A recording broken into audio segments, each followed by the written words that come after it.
Hello students. Form 4, today our lesson is on transactional writing. Please turn to page number 174. In this lesson, we will learn to understand what transactional writing is and to identify transactional writing in our day-to-day routines. First, let's look at what is transactional writing. Transactional writing is non-fiction writing for a purpose: to inform, explain, review, argue, persuade or advise. Each task will be aimed at dealing with one or two of these purposes. For example, to explain will involve some informing. Right, children? So, transactional writing, as we can see, is non-fiction writing and for a purpose. So anything that you read other than storybooks and novels, stories, right, fiction stories, other than that, anything else you read would come under transactional writing.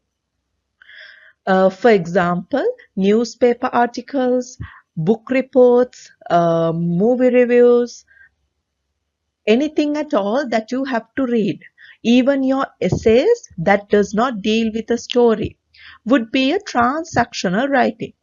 So transactional writing usually occurs for a purpose. You write for a purpose.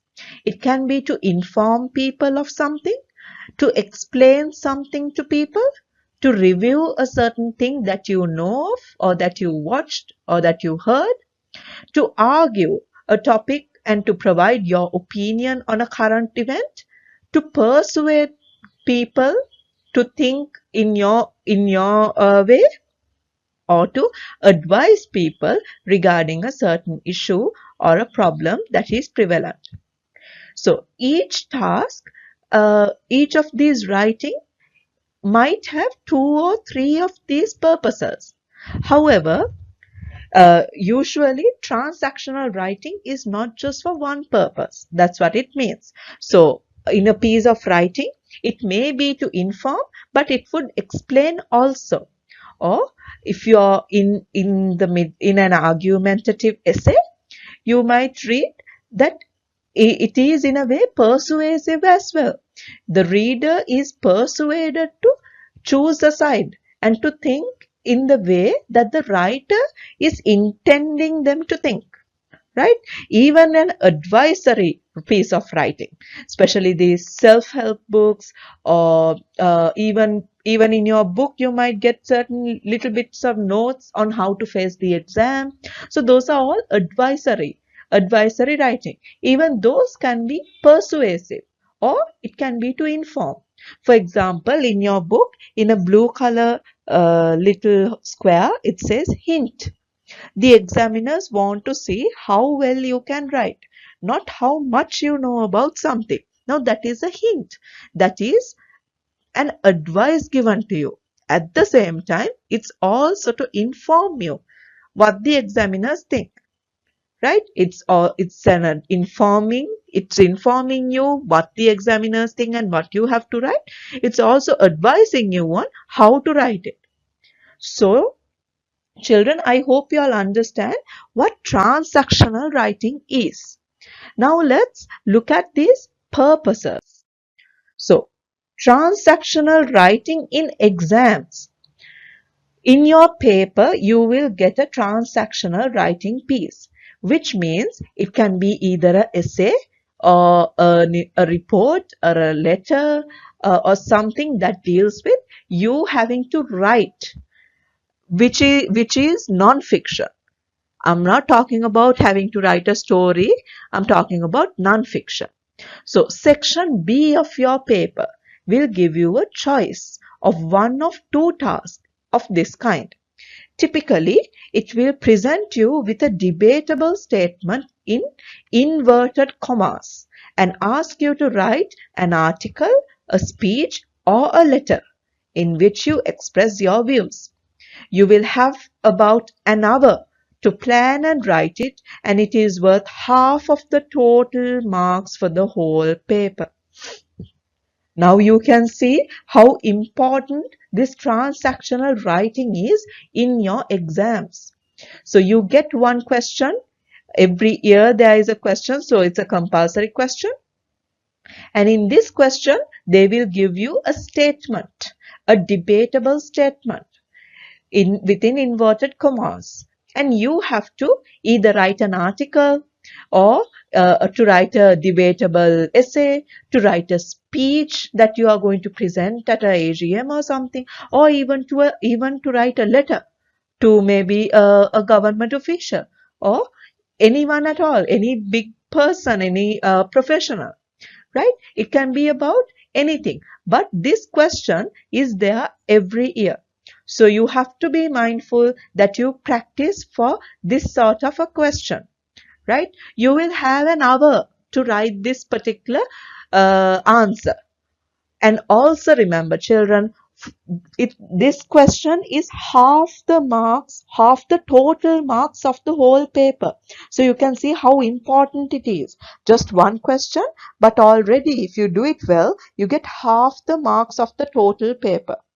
So you understand how much it is important, how important it is for you to practice this and do well in it so that you can score this total mark, which is half of the total paper, whole paper.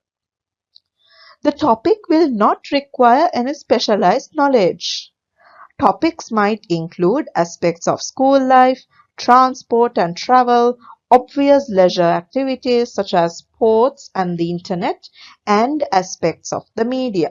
So as you can see from the example topics that they have given, these topics that they might give you for this transactional writing piece would mostly be day-to-day topics, topics that are prevalent around us, right? School life, transport and travel, leisure activities, right? So environment or media, politics, anything at all that is around us that won't change, that are universal.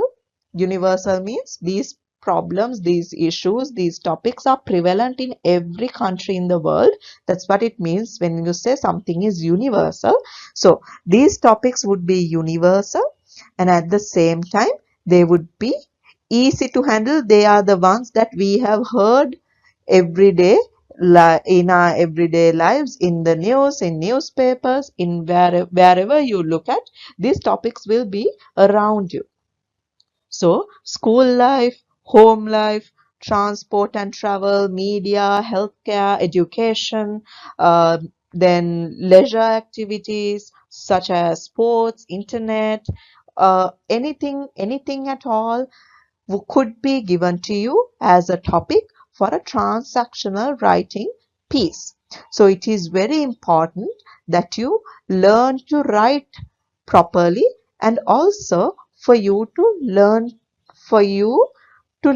to divide your topic in such a way that you will score the best marks.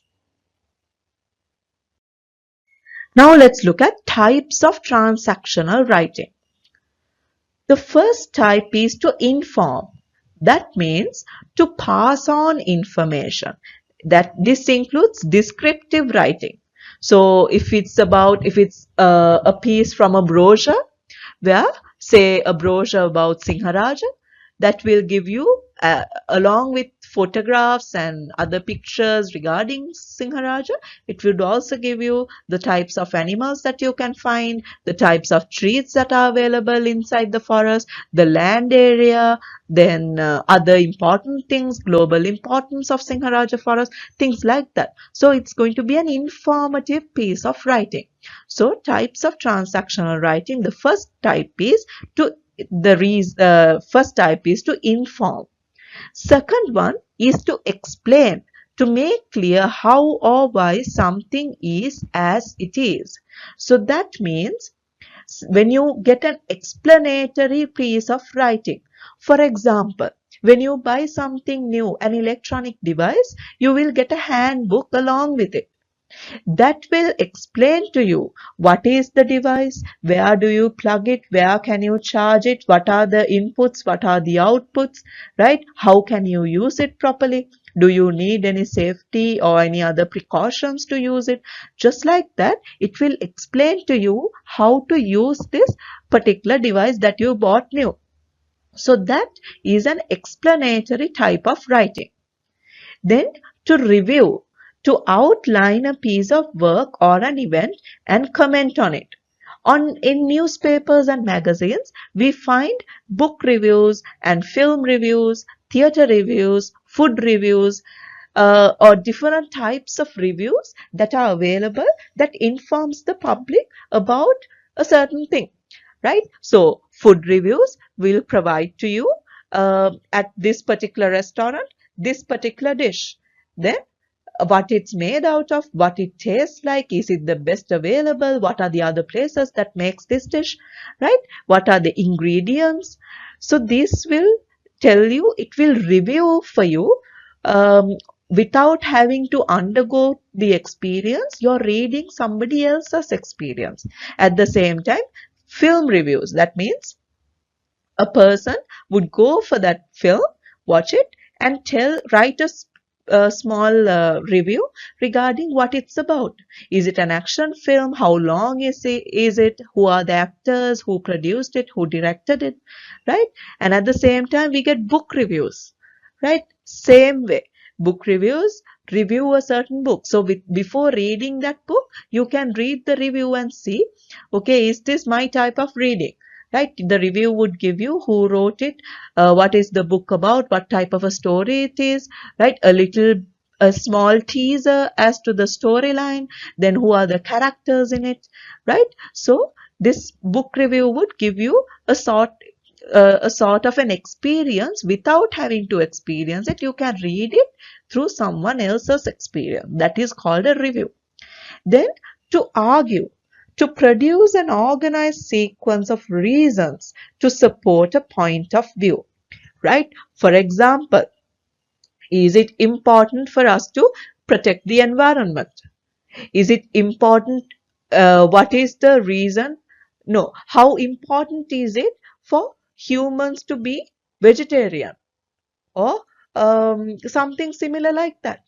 So then what you have to do is, you might not be a vegetarian, or you might be a vegetarian, right? So when you're writing this, you have to argue it in such a way that the reader will think in your opinion, right? So for example, uh, you would say humans are omnivorous species.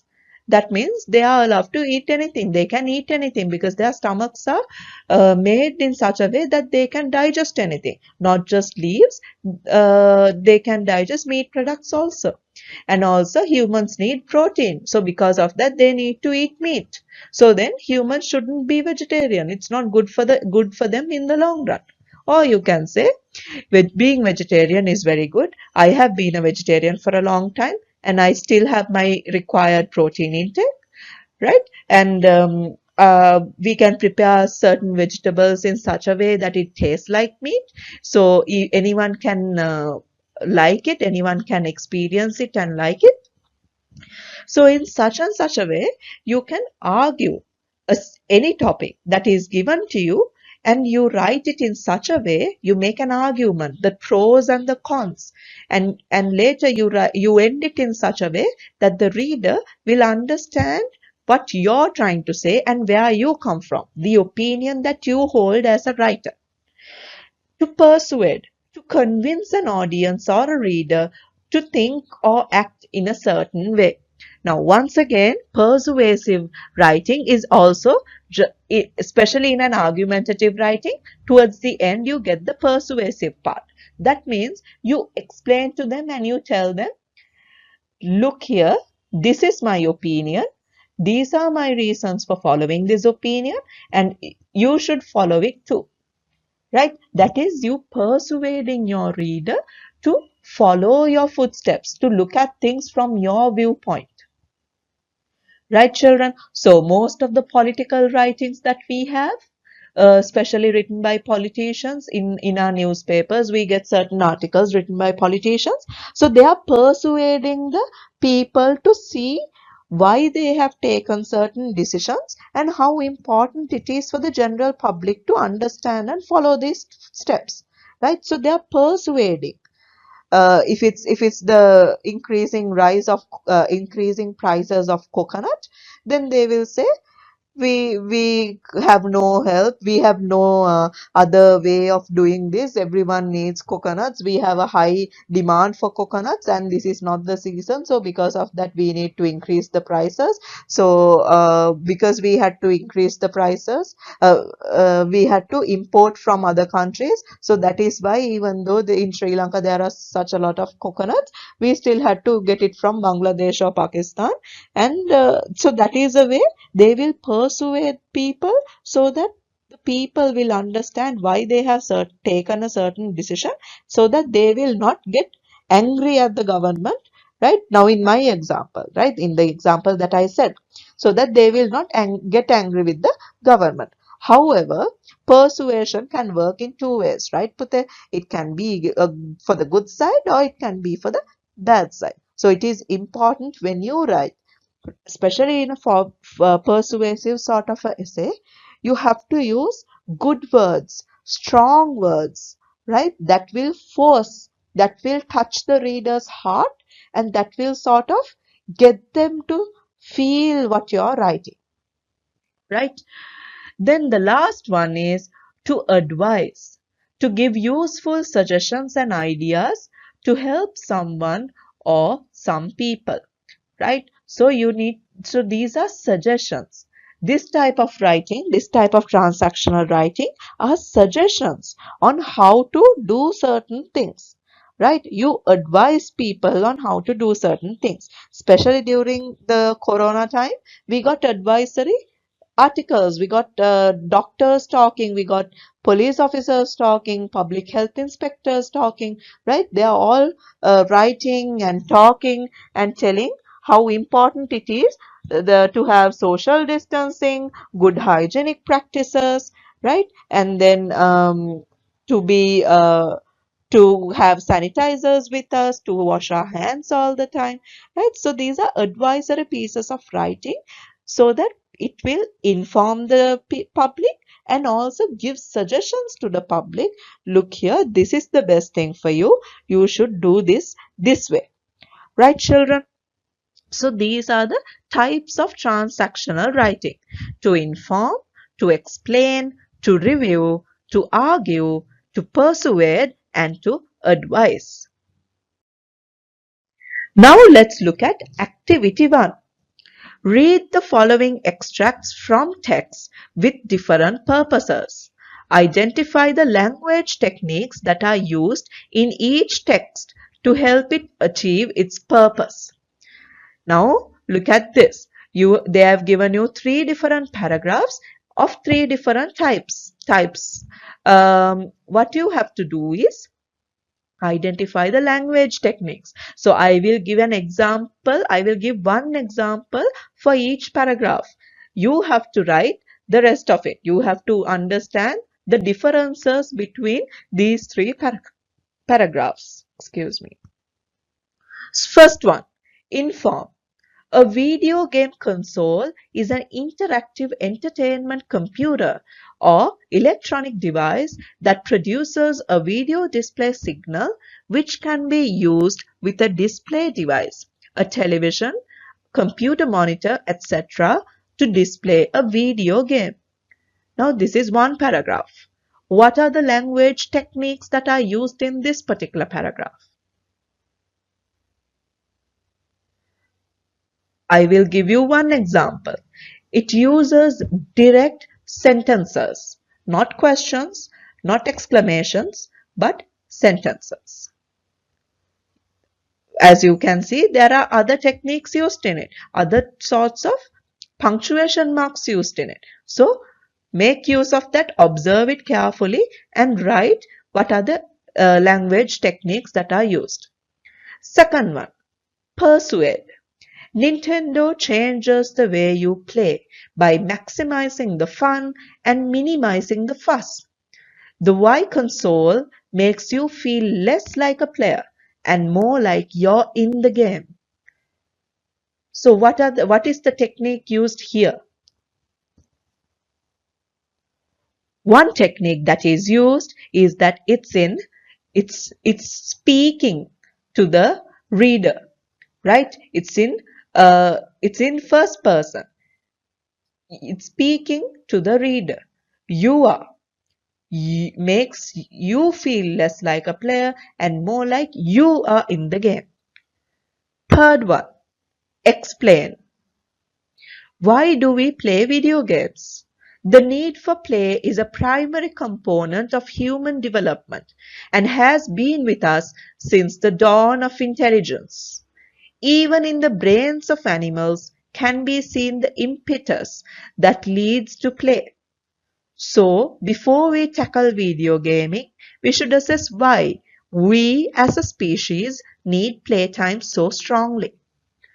So, what here is are the language techniques used? One I can give you, it has used a question. It has used a question in a way to explain what is video games? Why do we play video games? Right? Of course, there are other techniques used which you all will have to find, identify on your own and write. Question 2. Choose a computer game, television program or book that you particularly like. Write 3 short paragraphs like the paragraphs above.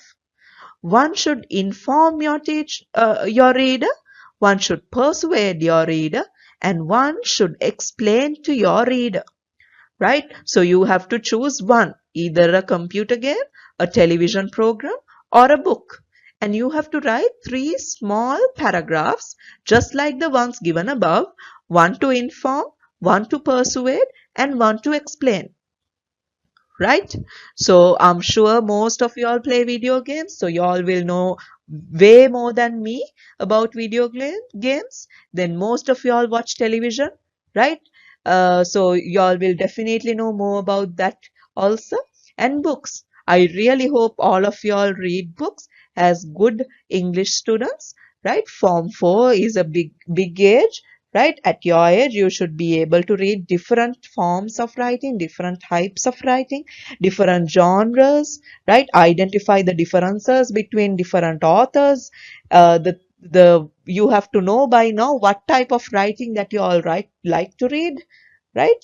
So I really hope that you all have favorite books, that you all read books at home whenever you're free. Right, children? So you have to write 3 short paragraphs regarding these things. Now let's look at activity 2 and 3.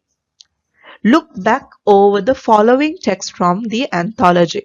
Then copy and complete the table. Which types of transactional writing can you find in each text? Now children, I do know, I understand that we haven't done all of these lessons. We are yet to do some of these lessons, right? Other than Chinese Cinderella, the others we haven't done.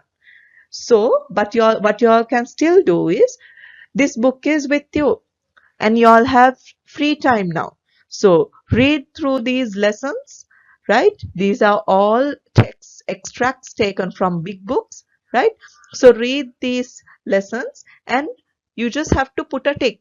Is it informative? Is it explanatory? Is it a review? Is it argumentative? Is it persuasive? Or is it advisory? Right? So Chinese Cinderella might not really be informative, right? Because it gives a story, but it could be explanatory. We get an explanation as to why she feels so odd and weird around her father. Then, is it a review? Not really, is it? It's not a review. In a way, we can argue that because she's, as a adult, she's writing back this story. Uh, No, still we cannot argue that it's a review, right, children? It's just a sort of a story, like, right? It's an autobiography. Argumentative. Is it argumentative? No, I don't think so. It doesn't give you two different viewpoints, right? It just gives us Adeline's viewpoint. Persuasive. Is it persuasive?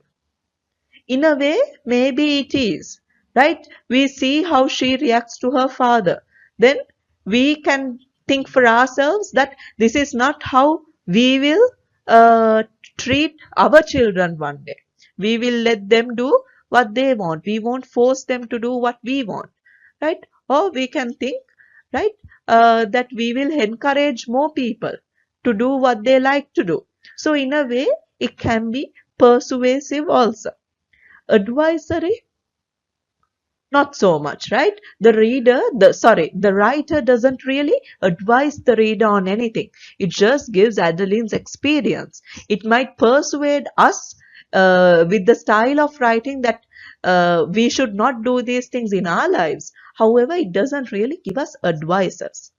Right, children? So, only Chinese Cinderella I will tell you, but the others you all can read these lessons, these texts. They are all very interesting ones. Just read them and do the activity. Then activity 3. So, use other passages that you have read in this book to add more examples to the table in activity 2. Right? So other passages that you have found in this book, what is the most recent one that we read was The Story of an Hour, right, by Kate Chopin. So that one also you can check. Is it informative? Is it explanatory? Is it a review? Is it argumentative? Is it persuasive? Or is it advisory? So children, I hope you all understood today's lesson on transactional writing. We discussed what is transactional writing, right? And we identified different types of transactional writing, and also we understood how to write transactional writing according to 3 different types, and we also understood or learned how to find these different types in the text that we have already read, right? We also understood the importance of transactional writing for our exams. So I hope this lesson was helpful for you to gain good marks and to provide good answers for your exams. Thank you, children.